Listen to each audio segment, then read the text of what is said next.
Shekinah news 4 മണി ചർച്ചയിലേക്ക് പ്രിയ പ്രേക്ഷകർക്ക് സ്വാഗതം. ഞാൻ ജോയ്സ് മാത്യു. നമ്മൾ ഇപ്പോൾ ഏറ്റവും കൂടുതൽ ചർച്ച ചെയ്യുന്ന ഒരു വിഷയമാണ് പശ്ചിമേഷ്യയിലെ യുദ്ധം. പശ്ചിമേഷ്യയിലെ യുദ്ധം ഫെബ്രുവരി 28-ന് തുടങ്ങിയതിനു ശേഷം ഇപ്പോഴും വളരെ ശക്തമായിട്ട് തന്നെ മുന്നോട്ട് പോയിക്കൊണ്ടിരിക്കുകയാണ്.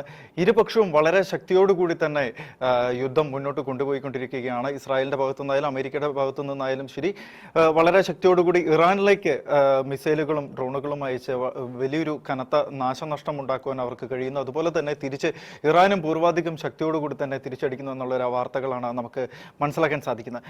എന്നാൽ ഈ ഹോർമോസ് കടലിടുക്ക് എന്ന് പറയുന്ന ആ ഒരു മേഖല, അതാണ് ഇറാൻ ഏറ്റവും വലിയൊരു ആയുധമായിട്ട് ഈ യുദ്ധത്തിൽ പ്രയോഗിച്ചിരിക്കുന്നത്. നമുക്കറിയാം, ലോകത്തിന്റെ ചരക്ക് നീക്കത്തിന്റെ വലിയൊരു ശതമാനം ഈ ഹോർമോസ് കടലിടുക്കിനെ ഡിപ്പെൻഡ് ചെയ്തുകൊണ്ടായിരുന്നു നടന്നുകൊണ്ടിരുന്നത്. അതിന് വലിയൊരു തടസ്സം സൃഷ്ടിച്ചുകൊണ്ട് ലോകത്തെ മുഴുവനും മുൾമുനയിൽ നിർത്തുന്ന തരത്തിലേക്ക് ഇറാൻ നീങ്ങിയിരിക്കുകയാണ്. അത് ഇന്ത്യ അടക്കമുള്ള രാജ്യങ്ങളിൽ, നമ്മുടെ കൊച്ചു കേരളത്തിൽ പോലും അതിന്റെ പ്രകമ്പനങ്ങൾ ഉണ്ടായി എന്നതും വാസ്തവമാണ്. എന്നാൽ അമേരിക്ക ഒരു പ്രസ്താവനയുമായിട്ട്, ട്രംപ് ഒരു പ്രസ്താവനയുമായിട്ട് മുന്നോട്ട് വരികയായിരുന്നു. അതായത് യുദ്ധം നീണ്ടുപോവുകയാണെങ്കിൽ ഹോർമൂസ് കടലെടുക്കുക അമേരിക്ക പിടിച്ചെടുക്കുമെന്നും അതിനായിട്ട് മറ്റ് രാജ്യങ്ങൾ, യൂറോപ്യൻ രാജ്യങ്ങളടക്കമുള്ള രാജ്യങ്ങൾ സഹായവുമായിട്ട് മുന്നോട്ട് വരണം, യുദ്ധക്കപ്പലുകൾ അയക്കണം എന്നൊക്കെയുള്ള പ്രസ്താവനയുമായിട്ട് Donald Trump, American president Donald Trump അദ്ദേഹം മുന്നോട്ട് വന്നിരുന്നു. പക്ഷേ അത് പല രാജ്യങ്ങളും നിരസിക്കുകയാണ് ഉണ്ടായത്. എന്നാൽ ആ രാജ്യങ്ങളുടെ ഒന്നും ആവശ്യമില്ലാതെ തന്നെ അമേരിക്കയ്ക്ക് ഒറ്റയ്ക്ക് അത് നേടിയെടുക്കാൻ സാധിക്കുമെന്ന് മറ്റൊരു പ്രസ്താവന അദ്ദേഹം ഇറക്കുകയും ഇന്നലെ സുപ്രധാനമായിട്ടുള്ള ഒരു അറ്റാക്ക് ഈ ഹോർമൂസ് കടലെടുക്ക് മേഖലയിൽ സംഭവിക്കുകയും ചെയ്തിരുന്നു. പക്ഷെ അതിനു മുൻപ് ഇന്ത്യ വളരെ തന്ത്രപരമായിട്ട് വലിയൊരു നയതന്ത്ര ഇടപെടലിലൂടെ ഇന്ത്യക്ക് ആവശ്യമായിട്ടുള്ള LPG അടക്കമുള്ള ഇന്ധനങ്ങൾ ഇന്ത്യൻ തീരത്തേക്ക് പല കപ്പലുകൾ വഴി എത്തിക്കുകയുണ്ടായി. അതിന് ഇന്ത്യൻ വിദേശകാര്യമന്ത്രി S ജയശങ്കർ അദ്ദേഹം ഇറാനുമായിട്ട് നടത്തിയ ഒരു ചർച്ച, അത് വളരെ ഫലപ്രദമായിട്ട് പ്രയോഗിക്കുവാൻ ഇന്ത്യക്ക് സാധിച്ചു എന്നതും എടുത്തു പറയേണ്ട ഒരു കാര്യം തന്നെയാണ്. മറ്റ് ലോകരാജ്യങ്ങളെല്ലാം നോക്കി നിൽക്കുമ്പോൾ ഇതേ ഹോർമൂസ് കടലിടുക്കിലൂടെ ഇന്ത്യൻ പതാകയുള്ള കപ്പലുകൾ നമുക്കാവശ്യമായിട്ടുള്ള ഇന്ധനങ്ങളുമായിട്ട് വളരെ സുഗമമായിട്ട് കടന്നു പോരുന്ന കാഴ്ച, അത് ലോകം മുഴുവനും ഞെട്ടലുണ്ടാക്കിയ ഒരു വാർത്ത തന്നെയാണ്. ഈ വിഷയങ്ങളാണ് ഇന്നത്തെ 4 മണി ചർച്ചയിൽ ഞങ്ങൾ വിശദമായിട്ട് ചർച്ച ചെയ്യാൻ ആഗ്രഹിക്കുന്നത്. എന്നോടൊപ്പം ഉള്ളത് അന്താരാഷ്ട്ര നിരീക്ഷകനായ ഡോക്ടർ ജോസ് ജോൺ മല്ലികശ്ശേരിയും ശ്രീ ഷാബു പ്രസാദ്, അദ്ദേഹം രാഷ്ട്രീയ നിരീക്ഷകനാണ്. അതിഥികൾക്ക് നമ്മുടെ ഈ പ്രോഗ്രാമിലേക്ക് സ്വാഗതം. ഓക്കെ, നമുക്ക് ആദ്യമേ ഡോക്ടർ ജോസ് ജോൺ മല്ലികശ്ശേരിയിലേക്ക് തന്നെ പോകാമെന്ന് എനിക്ക് തോന്നുന്നു. സാർ, നമുക്ക് ഈ അമേരിക്കയുടെ ഒരു നീക്കം ഇപ്പോൾ വിലയിരുത്തുകയാണെങ്കിൽ ആ പ്രദേശത്തെ വലിയ തോതിലുള്ള അക്രമങ്ങളും കടന്നുകയറ്റങ്ങളൊക്കെ ഉണ്ടാകുന്നുണ്ട്. നമുക്കറിയാം, ഗാർഗ് ദ്വീപിൽ നടത്തിയ ഒരു അറ്റാക്ക്, അതുപോലെ തന്നെ ഇപ്പോൾ ഈ ഹോർമൂസ് കടലിടുക്കിന്റെ അടുത്ത് നടത്തിയ ഒരു ബോംബ് ഇട്ട് ഉണ്ടാക്കിയ ഒരു പ്രകമ്പനം ഒക്കെ നമ്മൾ കണ്ടതാണ്. അപ്പോൾ അമേരിക്ക ഈ ഒരു പ്രദേശം പൂർണ്ണമായിട്ടും കീഴടക്കാനുള്ള ഒരു നീക്കം ശക്തമായിട്ട് മുന്നോട്ട് പോവുകയാണ്. യുദ്ധത്തിന് ഒരു പരിസമാപ്തി വരികയാണ് എന്ന് നമുക്ക് പ്രതീക്ഷിക്കാൻ സാധിക്കും. യുദ്ധത്തെ സംബന്ധിച്ച് അതെങ്ങനെ എസ്കലേറ്റ് ചെയ്തു വരികയുള്ളൂ. ഒരു ദിവസം, ഒരു വൺ ഫൈൻ മോർണിംഗിൽ യുദ്ധം തീർന്നു എന്ന് പറയാവുന്ന ഒരു നിലയിലേക്ക് കാര്യങ്ങൾ ഇപ്പോഴും എത്തിയിട്ടില്ല. കാരണം ഇറാനിലെ നേതൃത്വം എന്ന് പറയുന്ന, അല്ലെങ്കിൽ ഭരണ സംവിധാനം എന്ന് പറയുന്നത് ഡീസെൻട്രലൈസ്ഡ് ആണ്. അപ്പൊ അതുകൊണ്ട് അവരുടെ ആ തല ആയിട്ട് നമ്മളുള്ള സാധനങ്ങൾ വെട്ടിക്കളഞ്ഞാലും ബാക്കി കുറെ കുഞ്ഞു കുഞ്ഞു തലകളുണ്ട്. ആ തലകൾ വെച്ച് അവർ ജീവിക്കും. അതിലൂടെ ശ്വാസം വലിച്ചുകൊണ്ട് അവർ യുദ്ധം തുടർന്നു പോകും. ഹോർമൂസ് അമേരിക്കയെ സംബന്ധിച്ച് അവിടെ നിന്ന് പിൻവാങ്ങാനാവില്ല. അവർക്ക് ഈ യുദ്ധം ഇടക്കിയിട്ട് പോകാൻ കഴിയില്ല. കാരണം ഗൾഫ് രാജ്യങ്ങളെ GCC രാജ്യങ്ങൾ ഒരു കാരണവശാലും അമേരിക്ക അതിന് സമ്മതിക്കില്ല. ഗൾഫ് രാജ്യങ്ങൾക്ക് ഓൾറെഡി പരിക്ക് പറ്റിക്കഴിഞ്ഞു.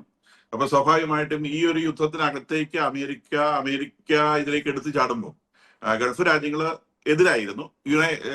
സൗദി അറേബ്യ ഒഴികെയുള്ള രാജ്യങ്ങൾ ഈ യുദ്ധത്തിനെതിരായിരുന്നു.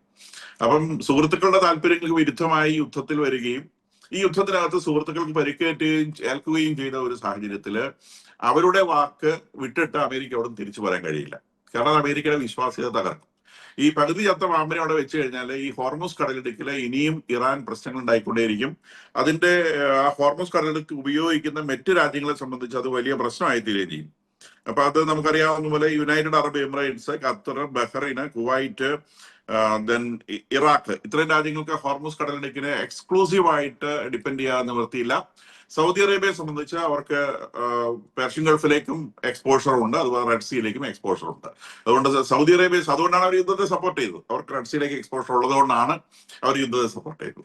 അപ്പൊ അവര് ഈ ഇറാൻ എന്ന് പറയുന്ന ഈ ശക്തിയെ, അല്ലെങ്കിൽ ഇറാനിലെ മദർ റെജീമിനെ, ഇറാൻ അല്ല ശത്രു, ഇറാനിലെ മദർ റെജീമാണ്. അത് വളരെ പ്രധാനപ്പെട്ട സംഗതിയാണ്. അത് അമേരിക്കൻ നയങ്ങൾ രൂപപ്പെടുത്തുന്ന കാര്യത്തിലും വളരെ പ്രധാനപ്പെട്ട സംഗതിയാണ്. ഇന്ത്യയുമായിട്ടുള്ള അപ്രോച്ചിന്റെ കാര്യത്തിലും അത് വളരെ പ്രധാനപ്പെട്ട കാര്യമാണ്. ഇറാൻ എന്ന് പറയുന്ന രാജ്യമല്ല ശത്രു, അവിടുത്തെ മദർ റെജീം IRGC ഇത് മാത്രമാണ് ശത്രുവായിട്ടുള്ളത്. അപ്പൊ IRGCയെ തകർക്കാനാണ് അമേരിക്ക ശ്രമിക്കുന്നത്. IRGCയെ തകർത്ത് പരിപൂർണമായിട്ടും അതിൽ നിന്ന് IRGCയിൽ നിന്ന് ഇറാനെ മോചിപ്പിച്ചെടുക്കുക എന്നുള്ളതാണ്. പിന്നെ അമേരിക്കയുടേതായ ബിസിനസ് താല്പര്യങ്ങൾ ഉണ്ടാവും, അവർക്ക് താല്പര്യമുള്ള ഭരണകൂടത്തെ അവിടെ സ്ഥാപിക്കണം എന്നുണ്ടാവും, അത്തരം വിഷയങ്ങളൊക്കെ വേറെ. അപ്പൊ ഈ ഹോർമുസ് കടലിടുക്കിനെ സംബന്ധിച്ച് നമ്മൾ പറയുമ്പോൾ നമ്മളുടെ ഡിപ്ലോമസിയിൽ നമ്മൾ തെളിഞ്ഞു കാണേണ്ടത് ഈ യുദ്ധം തുടങ്ങുന്നതിന്റെ ഒരു ദിവസം മുൻപാണ് പ്രധാനമന്ത്രി നരേന്ദ്രമോദി ഇസ്രായേലിൽ നിന്ന് തിരിച്ച് ഇന്ത്യയിലെത്തുന്നത്. അപ്പൊ സ്വാഭാവികമായിട്ടും ഈ വിഷയം ഇന്ത്യയുമായി ചർച്ച ചെയ്യപ്പെട്ടിട്ടുണ്ടായിരിക്കാമെന്ന് തലച്ചോറുള്ള എല്ലാവർക്കും മനസ്സിലായിട്ടുണ്ട്. കാരണം ഇന്ത്യ ഇതിനകത്ത് ഈ പ്രദേശത്ത് ഇന്ത്യ ഒരു പവറാണ്. അപ്പൊ എന്തായാലും നെതന്യാഹു ഈ വിഷയവുമായി ഇന്ത്യയോട് സംസാരിച്ചിട്ടുണ്ടാവും. ഇന്ത്യയിൽ നിന്നുള്ള ഡ്രോണുകളാണ് ഇസ്രായേൽ ഉപയോഗിക്കുന്നത്, ഇത്തരം കാര്യങ്ങളൊക്കെ നമുക്കറിയാം. അപ്പൊ അത് കഴിഞ്ഞ് ആദ്യത്തെ ദിവസം ഡേ നമ്പർ 1 തന്നെ ഖമനേയി വധിക്കപ്പെടുന്നു. ഖമനേയി വധിക്കപ്പെട്ട ശേഷം ഇന്ത്യ ഔദ്യോഗികമായിട്ട് ഇറാനെ ഖേദമറിയിച്ചില്ല എന്നൊരു സംഗതി ഇറാൻ പറഞ്ഞില്ലെങ്കിലും പുറത്തിരുന്ന ആളുകളെല്ലാം കൂടി നിലവിളിക്കുന്നുണ്ടായിരുന്നു. പ്രത്യേകിച്ച് ഇന്ത്യയിലെ പ്രതിപക്ഷം നിലവിളിക്കുന്നുണ്ടായിരുന്നു. അവർക്കാണ് ഇക്കാര്യത്തിൽ ഏറ്റവും കൂടുതൽ ഉത്കണ്ഠയുള്ളത്. അപ്പൊ എന്തായാലും ശരി, നമ്മൾ ഇത് 8ാമത്തെ ദിവസമാണ് പ്രധാനമന്ത്രി പെഷേസ്കിയാനെ വിളിച്ച്, അവിടുത്തെ പ്രധാനമന്ത്രിയെ വിളിച്ച് ഈ ഖേദം അറിയിക്കുന്നതും പിന്നീട് നമ്മളിത് ബിൽഡ് ചെയ്യാൻ തുടങ്ങി. അപ്പൊ ഇത് ഏത് നിമിഷവും ഹോർമുസ് കടലിടുക്കിൽ എത്തിയേക്കാം എന്ന് വന്ന ഒരു സാഹചര്യത്തിലാണ് നമ്മൾ ഇറാനുമായിട്ട് പ്രത്യേകിച്ച് പാച്ചപ്പ് ചെയ്യാൻ ശ്രമിച്ചത് എന്നുള്ളത് ശ്രദ്ധേയമാണ്. ആദ്യത്തെ ഒരു തുടക്കത്തിൽ നമ്മളിത് ഹോർമുസ് കടലിടുക്കിനെ ബാധിക്കുമെന്ന് വിചാരിച്ചിരുന്നില്ല. കാരണം ഇറാൻ ആദ്യം മുതലേ പറയുന്നുണ്ട് ഹോർമുസ് കടലിടുക്ക് ഞങ്ങൾ അടയ്ക്കും എന്നവർ പറയുന്നുണ്ട്. പക്ഷെ ഒരു കാര്യമുണ്ട്, ഇത് ഒരു സിംഗിൾ വാൾവ് അല്ല, ഇതിലെ പുറത്തേക്ക് മാത്രമല്ല അകത്തോട്ടും പോകേണ്ടതുണ്ട്. ഈ ഇറാൻ എതിരെ ഇതിനകത്തുകൂടി അകത്തേക്ക് പോകുന്ന പല സാധനങ്ങളും വാങ്ങിയിട്ടാണ് ഇറാൻ ജീവിക്കുന്നത്. അപ്പൊ അവിടുന്ന് പുറത്തേക്കുള്ള ഔട്ട്ലെറ്റ് അവർ അനുവദിക്കുക, നിശ്ചയമായിട്ടും ഇറാനിലേക്ക് ഒരു സാധനം ചെല്ലുക. അപ്പൊ അതുകൊണ്ടാണ് ഹോർമുസ് കടലിടുക്ക് അടയ്ക്കുന്നതിൽ നിന്ന് ഇറാൻ വിമുഖത കാട്ടുമെന്ന് മറ്റുള്ളവർ ധരിക്കാൻ കാരണമായിട്ടുള്ളത്. അതുകൊണ്ടാണ് അവർ ഇപ്പോഴും മൈൻഡ് ചെയ്യാത്തത്. മൈൻഡ് ചെയ്ത് കഴിഞ്ഞാൽ ഹോർമുസ് കടലിടുക്ക് യൂസ്ലെസ് ആവും. യൂസ്ലെസ് ആയി കഴിഞ്ഞാൽ പിന്നീട് യുദ്ധം കഴിഞ്ഞാൽ പോലും അത് ഉപയോഗിക്കാൻ പറ്റാത്ത സാഹചര്യം വരും. അങ്ങനെ ഒരു സാഹചര്യം ഉണ്ടായി കഴിഞ്ഞാൽ ഇറാനും ഈ പ്രശ്നങ്ങൾ ഉണ്ടാവും. ഇറാന് അറേബ്യൻ ഓഷ്യനിൽ ഹോർമുസ് കടലിടുക്കിന്റെ പുറത്ത് അവർക്ക് അതിർത്തിയുണ്ട്, അവിടെ പോർട്ടുകളും ഉണ്ട്. പക്ഷെ അതൊന്നും ഉപയോഗിക്കാൻ പറ്റാത്ത തരത്തിൽ അമേരിക്ക ബോംബ് ചെയ്ത് പൾപ്പാക്കി കൊടുക്കും എന്നുള്ളത് ഉറപ്പാണ്. അപ്പൊ അവരെ സംബന്ധിച്ച് ഹോർമുസ് കടലിലേക്ക് ഒരു പെർമനന്റ് ക്ലോഷറിനൊന്നും അവർ നിൽക്കില്ല. അമേരിക്ക നിശ്ചയമായിട്ട് പിടിച്ചെടുക്കാൻ ശ്രമിക്കും. കാരണം അമേരിക്കൻ നിയന്ത്രണത്തിൽ ഹോർമുസ് കടലിലേക്ക് വന്നു എന്ന് പറഞ്ഞാൽ യുദ്ധം ഓൾമോസ്റ്റ് കഴിഞ്ഞു എന്നാണ് അർത്ഥം. അപ്പം ആ ഹോർമുസ് കടലിടുക്കിന്റെ നിയന്ത്രണം പരിപൂർണമായും അമേരിക്കയുടെ കയ്യിലേക്ക് വന്നു കഴിഞ്ഞാൽ അമേരിക്കയ്ക്ക് ശരിക്കും ഇറാനെ ശ്വാസം മുട്ടിക്കാൻ പറ്റും. കാരണം ഇറാന്റെ ഭാഗത്തേക്ക് പോകുന്ന കപ്പലുകളൊന്നും നിൽക്കുകയില്ല. അപ്പൊ ഇന്നലത്തെ ബോംബിങ്ങിൽ അവർ ശ്രദ്ധിച്ചിട്ടുള്ളത് ഹോർമുസ് കടലിടുക്കിലേക്ക് അവർക്ക് മിസൈൽ അയക്കാവുന്ന ഏകദേശം ഒരു അകലത്തിലുള്ള അണ്ടർഗ്രൗണ്ട് മിസൈൽ സ്റ്റേഷൻസ് അവർ ഡിറ്റക്ട് ചെയ്തിട്ട് അത് പ്രത്യേകതരം സംവിധാനങ്ങളുള്ള വിമാനങ്ങളുണ്ട്. ആ വിമാനങ്ങൾ ഉപയോഗിച്ച് അതിനകത്ത് റഡാറുകൾ ഉപയോഗിച്ച് ഈ കുഴിയിൽ നിന്നൊക്കെ വരുന്ന എക്സോസ്റ്റിന്റെ ചൂടുമൊക്കെ മെഷർ ചെയ്തിട്ട് ഇന്ന ഭാഗങ്ങളിൽ മാളങ്ങളുണ്ടെന്ന് മനസ്സിലാക്കി അവിടേക്ക് 5000 പൗണ്ടോളം ശേഷിയുള്ള വലിയ ബോംബുകളിട്ട് ഒരുപാട് സ്റ്റേഷൻസ് തകർക്കാനുണ്ടായിട്ടുള്ളത്, മിസൈൽ ലോഞ്ചിങ് സ്റ്റേഷൻസ്. ഓർക്കണം, കഴിഞ്ഞ 5 ദിവസമായിട്ട് ഹോർമുസ് കടലിൽ കപ്പലുകളൊന്നും ആക്രമിക്കപ്പെട്ടിട്ടില്ല. അപ്പൊ അതിന്റെ അർത്ഥം ഇറാനൊക്കെ ക്ഷമിച്ചു കളഞ്ഞൊന്നുമല്ല, ഇറാന്റെ ആ മിസൈൽ സെൻഡ് ചെയ്യാനുള്ള കഴിവ് കുറഞ്ഞു എന്നാണ്. അപ്പോഴും ഇറാനിലെ കോർഡിനേഷൻ ഇല്ല എന്നുള്ളത് വലിയൊരു പ്രശ്നമാണ്. കാരണം ആരെങ്കിലും ഈ യുദ്ധം ഫുൾ സ്റ്റോപ്പ് ആയി എന്ന് പറഞ്ഞാലും ഈ യുദ്ധം നിന്നുകൊള്ളുന്നില്ല. ഈ ഹിസ്ബുള്ളയോ ഹൂത്തിയോ ഏതെങ്കിലുമൊക്കെയുള്ള ഭീകര സംഘടനകൾ പ്രവർത്തിക്കുന്നത് പോലെ IRGCയുടെ ചെറിയ യൂണിറ്റുകൾ എവിടെയെങ്കിലുമൊക്കെ പതുങ്ങിയിരുന്നുകൊണ്ട് ഈ യുദ്ധം കുറെ കാലത്തേക്ക് തുടർന്നു പോകാനുള്ള സാധ്യതയുണ്ട് എന്നുള്ളത് നമുക്ക് തള്ളിക്കളയാനാവില്ല. ഹിസ്ബുള്ള ഇപ്പോൾ ലെബനോണിൽ ചെയ്യുന്നത് പോലെ. ഹിസ്ബുള്ള ലെബനോണിൽ ചത്തു എന്ന് പറഞ്ഞാൽ ഹിസ്ബുള്ള ലെബനോണിൽ ചത്തിട്ടില്ല, അതവിടെ ഇരിപ്പുണ്ട്. അവർക്ക് ആവശ്യം വരുമ്പോൾ പൊങ്ങി വരും എന്ന് പറയുന്നത് പോലെ IRGC ദീർഘകാലം ഇതിനകത്ത് ഒരു വിമത ഗ്രൂപ്പായി, ഒരു ടെററിസ്റ്റ് ഗ്രൂപ്പായി കണ്ടിന്യൂ ചെയ്യാനുള്ള സാധ്യതയുണ്ട്. അത് ഹോർമുസ് കടലിടുക്കിലുള്ള നിരന്തര ഭീഷണിയാണെന്നുള്ളതും പറയാതെ വയ്യ. എന്തായാലും ഇന്ത്യ ഇപ്പോൾ എപ്പോഴും ബാലൻസ് ചെയ്ത് തന്നെ നിൽക്കാൻ പറ്റുള്ളൂ. കാരണം US സംബന്ധിച്ച് ഞാൻ നേരത്തെ പറഞ്ഞ 2 താല്പര്യങ്ങൾ, ഇറാൻ ജനത അവരുടെ ശത്രുവല്ല. അതുകൊണ്ട് തന്നെ ഇറാനുമായി നമ്മൾ നല്ല ബന്ധം പുലർത്തുന്നതിൽ അവർക്ക് വിരോധം ഉണ്ടാവാൻ സാധ്യതയില്ല. US വിരോധം വാങ്ങിക്കിട്ട് വെക്കുന്നത് നല്ല കാര്യമല്ല. കാരണം US സംബന്ധിച്ച് അവർ വലിയ ഒരു ഫോഴ്സാണ്. അപ്പൊ ഈ യുദ്ധത്തിന്റെ പ്രത്യേകത എന്ന് പറയുന്നത് ഇറാനിലെ ജനത അവരുടെ ശത്രുക്കളല്ല, IRGCയും മതഭരണകൂടവും മാത്രമാണ് ശത്രുക്കളായിട്ടുള്ളത്. അപ്പൊ നമ്മൾ യുദ്ധത്തിൽ നമ്മൾ ഇടപെടുന്നേയില്ല. ഇറാന്റെ യുദ്ധ താല്പര്യങ്ങളുമായിട്ട് നമുക്ക് കാര്യമൊന്നുമില്ല. പക്ഷെ നമ്മൾ ഇറാനുമായിട്ട് കൂട്ടുപറ്റിയിട്ടില്ല. കാരണം കൂട്ടുപറ്റേണ്ട കാര്യം നമുക്കില്ല. നമ്മൾ അമേരിക്കൻ പക്ഷത്തേക്ക് പൂർണ്ണമായി ചേർന്നുകൊണ്ട് ഈ യുദ്ധത്തിൽ പങ്കെടുക്കുകയോ അല്ലെങ്കിൽ അവരെ മറ്റുള്ളവർ കാണുന്ന രീതിയിൽ യുദ്ധത്തിൽ അവരെ സഹായിക്കുകയോ ചെയ്യുന്നില്ല. അപ്പൊ രണ്ട് ഭാഗത്തും ബാലൻസ് ചെയ്തുകൊണ്ടുള്ള ഒരു ഡിപ്ലോമസിയാണ് ഇപ്പോൾ മോഡി ഗവൺമെന്റ് സ്വീകരിച്ചിട്ടുള്ളത്. ഞാൻ മനസ്സിലാക്കുന്നിടത്തോളം 3 ഗ്യാസ് ടാങ്കറുകൾ അതിൽ കടന്നു പോകുന്നുണ്ട്. ആദ്യം ശനിയാഴ്ച 2 പോന്നിട്ടുണ്ട്. ഇപ്പൊ തിങ്കളാഴ്ച ഒരു ഗ്യാസ് ടാങ്കർ കൂടി കടന്നു പോകുന്നുണ്ട്.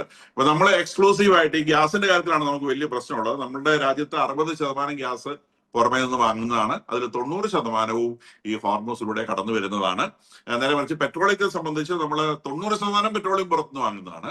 പക്ഷെ എങ്കിൽ പോലും ഹോർമൂസിലൂടെ കടന്നു വരുന്നത് ഒരു 18 to 20% മാത്രമാണ്. അത് വേണമെങ്കിൽ നമുക്ക് ഒഴിവാക്കിയാലും റഷ്യയിൽ നിന്ന് കൂടുതൽ വാങ്ങി സൗദി അറേബ്യയുടെ യാബ്നു ടെർമിനൽ എന്ന് പറയുന്ന റെഡ് സീയുടെ ടെർമിനലിൽ നിന്ന് കൂടുതൽ വാങ്ങി നമുക്കത് ഓഫ്സെറ്റ് ചെയ്യാൻ പറ്റും. നേരെ മറിച്ച് ഗ്യാസിന്റെ കാര്യത്തിൽ ഒരു രക്ഷയില്ല. നമുക്ക് ഈ ഹോർമൂസ് കടലിലേക്ക് ഉപയോഗിച്ചേ പറ്റൂ. കാരണം നമ്മൾ വാങ്ങുന്ന ഗ്യാസിന്റെ 90% ഹോർമൂസ് കടലിടുക്കിലൂടെ കടന്നു വരുന്നതാണ്. Qatar, United Arab Emirates, Saudi Arabia ഇത്രയും രാജ്യങ്ങളാണ് നമുക്ക് അവിടെ. കാരണം സൗദിക്ക് റെഡ് സീയില് ഗ്യാസിന് ടെർമിനൽ ഇല്ല. സൗദിയുടെ ഗ്യാസിന് ടെർമിനൽ ഉള്ളത് ഈ പേർഷ്യൻ ഗൾഫിൽ മാത്രമാണ്. അപ്പൊ അവര് റെഡ് സീയിൽ ഒരു ടെർമിനൽ ഉണ്ടാക്കാൻ വേണ്ടി വളരെ തിരക്കിട്ട് ശ്രമിക്കുന്നുണ്ട്. അപ്പൊ അങ്ങനെ വരികയാണെങ്കിൽ നമുക്ക് റെഡ് സീയിൽ നിന്ന് ഗ്യാസ് ടാപ്പ് ചെയ്യാവുന്നതേ ഉള്ളൂ. എന്തായാലും ഇപ്പൊ തൽക്കാലം ഇറാനിൽ നിന്ന് വാങ്ങി നമ്മൾ ഇത് കണ്ടെത്തേണ്ടി വരും. വേറെ നമ്മളുടെ ഗ്യാസ് വാങ്ങുന്ന സോഴ്സുകളുണ്ട്. ഒമാൻ ഉണ്ട്, നൈജീരിയ ഉണ്ട്, മൊസാംബിക് ഉണ്ട്, ഓസ്ട്രേലിയ ഉണ്ട്. പക്ഷെ അവിടെ നിന്നൊക്കെ നമ്മൾ കുറേശ്ശേ വാങ്ങുന്നുള്ളൂ. US നിന്ന് വാങ്ങുന്നത് ഒരു 10% താഴെ മാത്രമേ ഉള്ളൂ.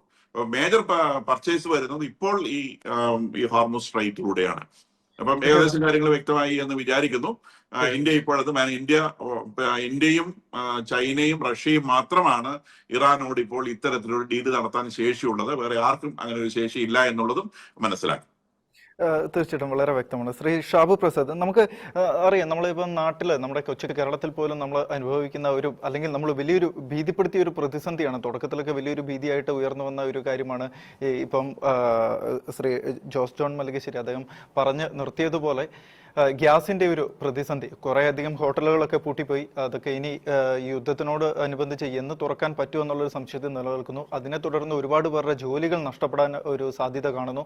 അപ്പോൾ ശരിക്കും ഇത് ഇപ്പോൾ വന്ന ആ ഒരു കപ്പലുകളിൽ, അത് നമുക്കറിയാം, ഇന്ത്യ എന്ന് പറയുമ്പോൾ വലിയൊരു രാജ്യമാണ്. ഇന്ത്യ എന്ന് പറയുമ്പോൾ വലിയൊരു മഹാരാജ്യം തന്നെയാണ്. അപ്പോൾ അതിന്റെ ചെറിയൊരു അംശമാണ് കേരളം. അപ്പോൾ ആ കേരളത്തിന്റെ ആ ഒരു കൊച്ചു മൂലയ്ക്ക് ഇത്രയും വലിയ പ്രശ്നങ്ങൾ ഉണ്ടായെങ്കിൽ ഇന്ത്യനെ മുഴുവനും തീറ്റിപ്പോറ്റുവാൻ ഈ ഒരു 3 കപ്പൽ കൊണ്ട് നമുക്ക് സാധിക്കുമോ? അതോ ഇനി കൂടുതൽ കപ്പലുകൾ എത്തിക്കാൻ ഇന്ത്യക്ക് കൂടുതലായിട്ടുള്ള ഏതെങ്കിലും തരത്തിലുള്ള നടപടികൾക്കുമായിട്ട് മുന്നോട്ട് പോകേണ്ടി വരുമോ? എന്താണ് താങ്കളുടെ ഒരു നിരീക്ഷണം? ഇല്ല, താങ്കളുടെ ചോദ്യം വളരെ പ്രസക്തമായ ഒരു ചോദ്യമാണ്. കാര്യം ഇപ്പോഴത്തെ സിറ്റുവേഷനിൽ നമ്മുടെ ഒരു 85 to 90% ഗ്യാസും LPG ആയിട്ട് തന്നെ ഇമ്പോർട്ട് ചെയ്യുകയാണ് ചെയ്യുന്നത്. അതോടൊപ്പം ബാക്കിയുള്ളത് ഇവിടെ നമ്മൾ പ്രൊഡ്യൂസ് ചെയ്യുന്നുണ്ട്. ക്രൂഡ് ഓയിലിൽ നിന്ന് നമ്മൾ വരുന്ന ക്രൂഡ് ഓയിലിൽ നിന്ന് പ്രൊഡ്യൂസ് ചെയ്ത് അങ്ങനെയാണ് നമ്മൾ മാനേജ് ചെയ്യുന്നത്. നമ്മുടെ ഒരു സ്ട്രാറ്റജിക് റിസർവ് എന്ന് പറയുന്നത് ക്രൂഡ് ആണെങ്കിൽ 90 ദിവസത്തെ ക്രൂഡ് നമ്മുടെ കയ്യിൽ റിസർവ് ഉണ്ട്. LPG ആണെങ്കിൽ ഒരു 20-25 ഡേയ്സിലുള്ള റിസർവ് നമ്മുടെ കയ്യിൽ എപ്പോഴും ഉണ്ടാവും. അത് കൂടുതൽ ചെയ്യാൻ കഴിയില്ല. കാര്യം LPG ആണ്, റിഫൈൻഡ് ഗ്യാസ് ആണത്. വളരെ അപകടകാരിയായ ഗ്യാസ് ആയതുകൊണ്ട് തന്നെ അത് വൻതോതിൽ വലിയ ഹ്യൂജ് ക്വാണ്ടിറ്റിയിൽ റിസർവ് ചെയ്യുന്നതിൻ്റെ അകത്ത് ഒരുപാട് പ്രശ്നങ്ങളുണ്ട്. അപ്പൊ അത് കൃത്യമായിട്ട് വരുന്ന ഗ്യാസ് ഉടനെ തന്നെ സപ്ലൈ ചെയിനിലേക്ക് വിട്ട്, അതായത് എൻഡ് യൂസറിൽ എത്തിച്ച് ആ സപ്ലൈ ചെയിൻ മെയിൻറ്റെയിൻ ചെയ്യുക എന്നുള്ളതാണ്. ആ സപ്ലൈ ചെയിനിൽ എവിടെയെങ്കിലും ഒരു ബ്രേക്ക് വന്നാൽ ഇത് ടോട്ടൽ സപ്ലൈ ബാധിക്കും. അതാണ് ഇപ്പൊ നമ്മൾ മുമ്പിൽ കാണുന്നൊരു കാര്യം. പക്ഷെ നമ്മുടെ എല്ലാം റിസർവ് ഉണ്ട്. അത് മാത്രമല്ല, ഇപ്പം നമ്മുടെ റിഫൈനറികളിലെ എല്ലാ പെട്രോളിയം കമ്പനികളോടും ഗവൺമെന്റ് ആവശ്യപ്പെട്ടിട്ടുണ്ട്. അവർ തുടങ്ങുകയും ചെയ്തു. അവരുടെ പ്രൊഡക്ഷൻ LPG ഇവിടെ തന്നെ നമ്മുടെ പെട്രോളിയത്തിൽ നിന്ന് LPG ആക്കുന്ന ആ പ്രൊഡക്ഷൻ കൂട്ടാനായിട്ട് ഏതാണ്ട് 50% എല്ലാ പെട്രോളിയം കമ്പനികളും അത് കൂട്ടിയിട്ടുമുണ്ട്. അപ്പൊ നമ്മുടെ ഈ റിസർവ് വരുന്ന കപ്പലുകൾ, ഈ കൂടിയ പ്രവർത്തന ശേഷി, ഇത് 3 കൂടി ചേർന്നാല് നമുക്ക് സിറ്റുവേഷൻ മാനേജ് ചെയ്യാവുന്നതേ ഉള്ളൂ.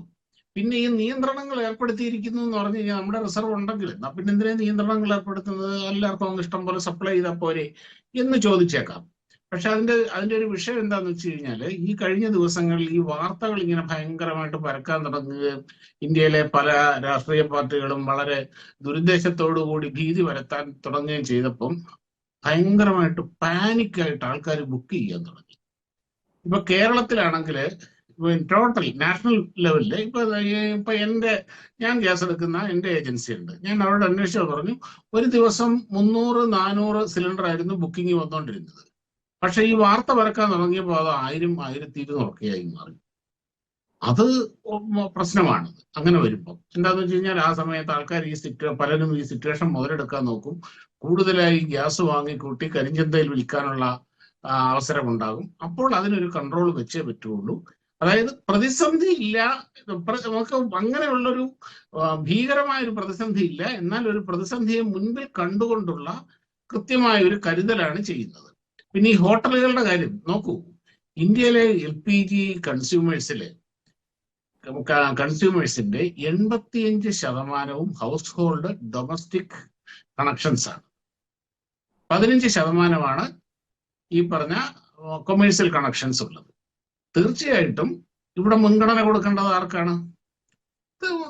ഡൊമസ്റ്റിക് വീടുകളിലെ അടുക്കളയിൽ ഗ്യാസ് ഇന്ധനക്ഷാമം ഉണ്ടാകാതിരിക്കുക എന്നുള്ളതിനാണ് മുൻഗണന എപ്പോഴും വരിക. അങ്ങനെ ഒരു കാര്യം മനസ്സിലാക്കണം, ഇത് നമ്മുടെ കുഴപ്പങ്ങളുണ്ടായ യുദ്ധമല്ല. ഇതിൻ്റെ അകത്ത് നമ്മളൊരു പാർട്ടിയേ അല്ല.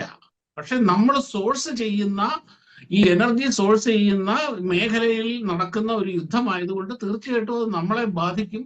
അതൊരു പ്രശ്നമായുള്ള കാര്യമാണ്. അപ്പൊ നമ്മൾ ആ സിറ്റുവേഷൻ മാനേജ് ചെയ്യുക എന്നുള്ളതേ. ആ സിറ്റുവേഷൻ ഞാൻ മറ്റൊരു കാര്യം ചോദിക്കട്ടെ. അതായത് ഇന്നലെ കണ്ട ഒരു വാർത്തയാണ്. അതായത് ഇപ്പോൾ സിറ്റുവേഷൻ, നമ്മൾ ഈ ഒരു സിറ്റുവേഷൻ അത് എത്രത്തോളം കൈകാര്യം ചെയ്യുന്നു എന്നത് നമ്മുടെ നിലനിൽപ്പിന്റെ ഒരു വലിയ പ്രശ്നം തന്നെയാണല്ലോ. അപ്പോൾ നമ്മുടെ വിദേശകാര്യ മന്ത്രി ഇറാനുമായിട്ട് ചില ചർച്ചകളൊക്കെ നടത്തിയിരുന്നു. അത് വിജയകരമായിട്ട് നമുക്ക് അത് ഫലപ്രദമായിട്ട് ഉപയോഗിക്കാൻ സാധിച്ചു എന്നാണ് മനസ്സിലാക്കാൻ സാധിക്കുന്നത്. പക്ഷേ ഇന്ത്യയുടെ കപ്പലുകൾ അവിടെ നിന്ന് കടന്നു പോരണമെങ്കിൽ, അല്ലെങ്കിൽ അതിനൊരു അനുവാദം കൂടുതൽ കപ്പലുകൾക്ക് നൽകണമെങ്കിൽ, ഇന്ത്യ ഇറാനുമായിട്ട് ബന്ധമുള്ള കുറച്ച് കപ്പലുകൾ, 2-3 കപ്പലുകൾ പിടിച്ചു വെച്ചിട്ടുണ്ട്. അത് വിട്ടുകൊടുക്കണം എന്നുള്ള ഒരു വാർത്ത, അങ്ങനെ ഇറാന്റെ ഭാഗത്തു നിന്നൊരു ആവശ്യം വന്നു എന്നുള്ളൊരു വാർത്ത ഇന്നലെ കണ്ടിരുന്നു. അപ്പോൾ അത് അതൊന്ന് ചേർത്ത് വെച്ച് വായിക്കുകയാണെങ്കിൽ നമുക്ക് ഇന്ത്യ കൂടുതൽ, അതായത് ഇതുപോലൊരു ഇന്ത്യയുടെ ഒരു ആവശ്യം നടക്കണമെങ്കിൽ ഇന്ത്യ കൂടുതൽ ഇതുപോലുള്ള വിട്ടുവീഴ്ചകൾക്ക് തയ്യാറാകേണ്ടി വരും എന്നൊരു സംശയം അവിടെ ഉണ്ടോ? ഇല്ല, ആ വാർത്തകൾ ഗവൺമെന്റ് നിഷേധിക്കുകയും ചെയ്തല്ലോ. കാര്യം ഇവിടെ പിടിച്ചു വെച്ച കപ്പൽ എന്ന് പറഞ്ഞു കഴിഞ്ഞാൽ ഇന്റർനാഷണൽ മാരിടൈം റൂൾസ് പ്രകാരം ഉള്ള അനധികൃത ഷിപ്പുകളാണ്. അതിന് ഇറാനുമായി യാതൊരു ബന്ധവുമില്ല എന്ന് വളരെ കൃത്യമായിട്ട് ഗവൺമെന്റ് വ്യക്തമാക്കിയിട്ടുണ്ട്. അങ്ങനെ ഒരു ടോക്കേ നടന്നിട്ടില്ല, അങ്ങനെ ഒരു വർത്തമാനമേ നടന്നിട്ടില്ല എന്ന് വളരെ കൃത്യമായിട്ട് ഗവൺമെന്റ് പറഞ്ഞു കഴിഞ്ഞു. അതിൻ്റെ അകത്ത് അതുകൊണ്ട് തന്നെ അത് തൽക്കാലം അന്നേരം ഉണ്ടാക്കിയ, അതായത് നമ്മുടെ മാധ്യമ സൃഷ്ടിയായിട്ടുള്ള ഒരു കാര്യമാണ്, ഊഹാപോഹമാണത്. നിങ്ങളടക്കമുള്ളവർക്ക് അതിൻ്റെ അകത്ത് റോളുണ്ട്, അത് പറയാതിരിക്കുക. കാര്യം ഒരേ തൂവൽ പക്ഷികളാണല്ലോ. താങ്കൾ പർട്ടിക്കുലറായിട്ട് ഷെയ്ഖിന ന്യൂസിനെ അല്ല ഞാൻ പറഞ്ഞത്.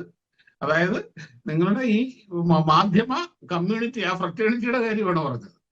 കാര്യം ഈ സമയത്ത് ഇങ്ങനെ ഈ ഭീതി വ്യാപാരം പൊടിപിടിക്കുന്ന ഒരു സമയമാണിത്. അതിന് കൂടുതൽ റീച്ച് കിട്ടും. റീച്ചും ലൈക്കും അതിൽ കൂടെ വരുന്ന ഡോളറും ഒക്കെ തന്നെയാണല്ലോ എല്ലാവരുടെയും പ്രശ്നം. അപ്പം അങ്ങനെ ഉണ്ടായൊരു കാര്യമാണത്. അവിടെ കൃത്യമായിട്ട് തന്നെ ഇവരുമായിട്ട് ഡയലോഗ് നടക്കുന്നുണ്ട്, ഡിപ്ലോമാറ്റിക് ലെവലിൽ ഡയലോഗ് നടക്കുന്നുണ്ട്. വളരെ കൃത്യമായിട്ട് ഇന്ത്യ കൊടുക്കുന്ന സന്ദേശം വളരെ ക്ലിയർ ആണ്. നോക്കൂ, ഞങ്ങൾ ഇതിൻ്റെ അകത്ത് പാർട്ടിയല്ല, ഞങ്ങൾക്ക് ഇതിൻ്റെ അകത്ത് റോളുമില്ല. നിങ്ങൾ തമ്മിലുള്ള പ്രശ്നം നിങ്ങൾ തീർക്കൂ, വെറുതെ ഞങ്ങളെ ഉപദ്രവിക്കരുത്. ഞങ്ങളുടെ കപ്പലിൽ ഞങ്ങൾക്ക് ഇവിടെ ആവശ്യമുണ്ട്, ഞങ്ങൾക്ക് ചെയ്യണ്ട. ഇതിൻ്റെ അകത്ത് ഞങ്ങൾ പാർട്ടി അല്ലാത്ത കാലത്തോളം ഞങ്ങളെ ഉപദ്രവിക്കാതിരിക്കുക എന്നതാണ് അതിന്റെ സിംഗിൾ ലൈൻ മെസ്സേജ്. അത് അവർക്കത് അതിൻ്റെ അകത്ത് മനസ്സിലാവുന്നുമുണ്ട്. പിന്നെ ഇത് മറ്റൊരു കാര്യമുണ്ട്, ഇന്ത്യക്ക് വേറൊരു വലിയ പ്രത്യേകതയുണ്ട്. എന്താന്ന് വെച്ചാല് ഈ പ്രതിസന്ധികളെ, വെല്ലുവിളികളെ അവസരമാക്കി മാറ്റാനുള്ള അപാരമായ ശേഷിയുള്ള ഒരു രാജ്യമാണ് ഇന്ത്യ. അപ്പൊ നമുക്കറിയാം, കോവിഡ് പ്രതിസന്ധി ഇവിടെ വന്നു. കോവിഡ് കാലം നമുക്കൊക്കെ ഓർമ്മയുണ്ട്, നമുക്കത് പേടിയോടുകൂടി ഓർക്കാൻ കഴിയും. ആ സമയത്ത് കോവിഡ് തുടങ്ങുമ്പോൾ ഇന്ത്യയിൽ ഒരൊറ്റ PP കിറ്റ് പോലും നിർമ്മിക്കുന്നുണ്ടായിരുന്നില്ല, പൂർണ്ണമായും ചൈനയിൽ നിന്ന് ഇമ്പോർട്ട് ചെയ്യുന്നത്. അതേപോലെ മാസ്ക്, ഈ N95 മാസ്ക് ഒരെണ്ണം പോലും ഇന്ത്യയിൽ മാനുഫാക്ചർ ചെയ്യുന്നുണ്ടായിരുന്നു. 200-300 രൂപയായിരുന്നു ഒരു മാസ്കിന്റെ, N95 മാസ്കിന്റെ വില. ആ കോവിഡ് കാലത്താണ് ഇതിന്റെ പ്രൊഡക്ഷൻ ആരംഭിച്ചത്. നോക്കൂ, ലോകത്തിലെ ഏറ്റവും വലിയ PP കിറ്റ് നിർമ്മാതാക്കളിൽ ഒന്ന് ഇന്ത്യയാണ്. തീർച്ചയായിട്ടും. സത്യമാണ്. 250-300 രൂപ വിലയിൽ കടന്നിരുന്ന N95 മാസ്ക് 10 രൂപയ്ക്ക് ഇപ്പൊ കിട്ടും മാർക്കറ്റിൽ. അതാ പറഞ്ഞേ. ഇപ്പം ഇതിന്റെ അകത്തൂടെ ഞാൻ മനസ്സിലാക്കുന്നതെന്ന് വെച്ചാല് ഇപ്പൊ ഇന്ത്യ പുതിയ സോഴ്സസ് ഇപ്പം അദ്ദേഹം പറഞ്ഞത് കറക്റ്റാണ്. 85-90% LPG ഈ ഹോർമൂസ് വഴി ഖത്തറിൽ നിന്നും ഇവിടുന്നും സൗദിയിൽ നിന്നുമാണ് വരുന്നത്. ഇത് ഡിപ്പെൻഡ് ചെയ്യാൻ പറ്റില്ല നമുക്ക് പൂർണ്ണമായിട്ടും. അപ്പോൾ നമ്മൾ അതിന്റെ ഓൾട്ടർനേറ്റീവ് സോഴ്സസ് നമ്മൾ നോക്കുന്നുണ്ട്. നമ്മൾ ഓസ്ട്രേലിയയിൽ നോക്കുന്നുണ്ട്, അമേരിക്കയിൽ നോക്കുന്നുണ്ട്, പലയിടത്തുനിന്നും നോക്കുന്നുണ്ട്. അതുകൂടാതെ ഇവിടെ പ്രൊഡക്ഷൻ കൂട്ടാനും നോക്കുന്നു. ഇങ്ങനെ നടക്കുന്ന കാര്യങ്ങൾ പെർമനന്റ് ആയിരിക്കും. ഇതൊരു അവസരമാക്കി മാറുകയാണ് ചെയ്യുന്നത്. ഇതാണ് ഇവിടെ നടക്കുന്നത്. പിന്നെ നമ്മുടെ ഡിപ്ലോമസിയുടെ ഗുണം എന്ന് പറഞ്ഞു കഴിഞ്ഞാൽ സത്യം പറഞ്ഞാൽ ലോകം അത്ഭുതപ്പെട്ടു പോകും. നമ്മൾ ഒരേ സമയം റഷ്യൻ പ്രസിഡന്റിന്റെയും ഉക്രൈൻ പ്രസിഡന്റിനെ പരസ്പരം യുദ്ധം ചെയ്യുന്ന 2 രാജ്യങ്ങളുടെയും പ്രസിഡന്റുമാരുടെ തോളെ കൈയിട്ട് സംസാരിക്കും. രണ്ടുപേരുമായിട്ടും ഡീല് നടത്തും. പാലസ്തീനുമായിട്ട് സംസാരിക്കും. പാലസ്തീനും നമ്മുടെ സുഹൃത്താണ്, ഇസ്രായേലും നമ്മുടെ സുഹൃത്താണ്. പക്ഷെ അവര് പരസ്പര ശത്രുക്കളാണ്. നമ്മൾ ഇറാനോട് സംസാരിക്കും, അമേരിക്കയോട് സംസാരിക്കും, ഇസ്രായേലിനോട് സംസാരിക്കും. ഇവരുമായിട്ട് എല്ലാവരുമായിട്ടും ഇടപാട് നടത്തും. ഇത് എന്ത് സംഭവമാണ്? നമ്മൾ ഇങ്ങനെ ഒരു നയതന്ത്ര മെയ്വഴക്കം, നയതന്ത്ര വൈഭവം എന്ന് പറയുന്നത് ലോകത്ത് ഒരു രാജ്യത്തിനും ഇല്ലാത്തൊരു കാര്യമാണ്. വളരെ നിശബ്ദമായി സംസാരിക്കേണ്ടപ്പോൾ മാത്രം വളരെ കണക്ക് കൂട്ടി അളന്ന് മുറിച്ച് മാത്രമേ ജയശങ്കറിന്റെ വായിൽ നിന്നൊരു വാക്ക് വീഴുള്ളൂ. അല്ലാതെ ഈ ട്രംപ് പറയുന്നത് പോലെ കടന്ന് വിടുവായത്തൊന്നും അവർ പറയുന്നത് പറയട്ടെ, പക്ഷെ നമ്മളിവിടെ ചെയ്യാനുള്ളത് ചെയ്യുക. അതാണ് നടന്നുകൊണ്ടിരിക്കുന്നത്. അതിലൂടെ നമുക്ക് നമ്മൾ തീർച്ചയായിട്ടും സൂക്ഷിക്കണം, ശ്രദ്ധിക്കണം എന്നുള്ളതല്ലാതെ ഇവിടെ അങ്ങ് ആശങ്കപ്പെട്ട് ജനം തെരുവിലിറങ്ങുന്ന അതിനൊക്കെ കാത്തിരിക്കുന്നവർ ഒരുപാട് പേരുണ്ട് കേട്ടോ. അതായത് അടുക്കള ഗ്യാസ് കിട്ടാതാവുക, പട്ടിണി കിടക്കുക, ആൾക്കാർ തെരുവിലിറങ്ങുക, ഇവിടെ വലിയ പ്രക്ഷോഭങ്ങൾ നടക്കുക, തെരുവുകൾ കത്തിക്കുക, ഇതൊക്കെ ഒന്ന് സംഭവിച്ചു കാണാൻ ഇങ്ങനെ കണ്ണിൽ എണ്ണ ഒഴിച്ച് ആറ്റുനോറ്റ് കാത്തിരിക്കുന്ന വലിയൊരു വിഭാഗം ഈ രാജ്യത്തിനകത്തും പുറത്തുമുണ്ട്. അതവർക്ക് എന്ത് ചെയ്യാനാണ്? അത് നമ്മുടെ ഒരു നെസസറി ഈവിൾ എന്ന പോലെ നമ്മൾ അത് സഹിച്ചേ പറ്റുള്ളൂ. അങ്ങനെയുള്ളവരെയും കൂടെ നമ്മൾ ഉൾക്കൊണ്ടേ പറ്റുള്ളൂ. വളരെ ശരിയാണ് ശ്രീ ഷാബു പ്രസാദ്. നമുക്ക് ഇപ്പോൾ പറഞ്ഞ ഒരു കാര്യം എന്ന് വെച്ചിട്ടുണ്ടെങ്കിൽ ഇന്ത്യക്ക് മാത്രം ഈ ലോകത്ത് ചെയ്യാൻ പറ്റുന്ന ചില സ്പേസുകളുണ്ട്. അത് ഇന്ത്യ അതിനനുസരിച്ച് നല്ല രീതിയിൽ പ്രയോഗിക്കുന്നുണ്ട്, അല്ലെങ്കിൽ പ്രയോജനപ്പെടുത്തുന്നുണ്ട് എന്ന് നമുക്ക് വളരെ വ്യക്തമാണ്. ഇതിന് മുന്നേ ഉള്ള കാലഘട്ടങ്ങളിലായാലും ശരി, ഇപ്പോഴത്തെ ഒരു സിറ്റുവേഷൻ ആണെങ്കിലും ശരി, ഇന്ത്യ വളരെ വ്യക്തമായി തന്നെ ആ കാര്യങ്ങൾ കൈകാര്യം ചെയ്യുന്നു എന്നാണ് നമുക്ക് മനസ്സിലാക്കാൻ സാധിക്കുന്നത്. വളരെ ഒരു ചെറിയൊരു കാര്യം കൂടെ ഞാൻ ചോദിക്കാൻ ആഗ്രഹിക്കുകയാണ് ശ്രീ ജോസ് ജോൺ മല്ലികശ്ശേരി. അതായത് നമുക്കറിയാം, നമുക്ക് സമയത്തിൻ്റെ ഒരു ചെറിയ പ്രശ്നമുണ്ടെന്ന് ഞാൻ ഓർമ്മിപ്പിക്കുകയാണ്. അതായത് ചബഹാർ തുറമുഖം അത് എപ്പോഴും ഒരു ചർച്ചയാകുന്ന ഒരു വിഷയമാണ്. ഈ തൊട്ടടുത്ത് അതിന് ഏകദേശം അടുത്തായിട്ട് അമേരിക്ക ഒരു ആക്രമണം നടത്തിയതായിട്ടുള്ളൊരു വാർത്തയും, അല്ലെങ്കിൽ അതിപ്പോഴും ഒരു പ്രതിസന്ധിയിൽ കിടക്കുന്നു എന്നുള്ളൊരു വാർത്തയൊക്കെ നമ്മൾ കണ്ടിരുന്നു. അപ്പോൾ ഇനി ആ ഒരു ചബഹാർ തുറമുഖം ഇന്ത്യയിൽ അവിടെ ഒരു വ്യാപാരം നടത്താനോ അല്ലെങ്കിൽ അതുവഴി വ്യാപാരം നടത്താനുള്ള സാധ്യത എത്രത്തോളമായിരിക്കാം?